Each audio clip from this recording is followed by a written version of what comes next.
वाह, देखिए क्या बात है, देख सकते हैं आप लोग।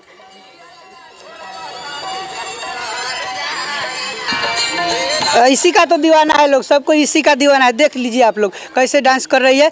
ये कहाँ से सीख लिया डांस आप? अपना ही से सीखे हैं। खुद? जी। डांस क्लास कहीं नहीं करते हैं? नहीं। कि ये सब के आपको बताया कि डांस करो, वीडियो बनाओ, कहाँ से मन में आया?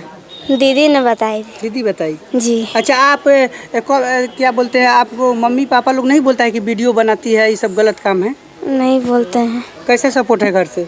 बहुत अच्छा सपोर्ट सब मेरे मम्मी पापा कर रहे हैं। पापा जी आपके क्या करते हैं? टेम्पू चलाते हैं। टेम्पू चलाते हैं? जी। देख लीजिए, आज टेम्पू चलाने वाली की लड़की रातों रात सोशल मीडिया पर रील वीडियो बनाकर वायरल हो गई है। इनका पिताजी टेम्पू चलाते हैं। और देखिए आगे क्या सोच रहे हैं आप? आपका बहन भी है? बहन कहाँ है? बहन क्या करती है? गाना गाती है।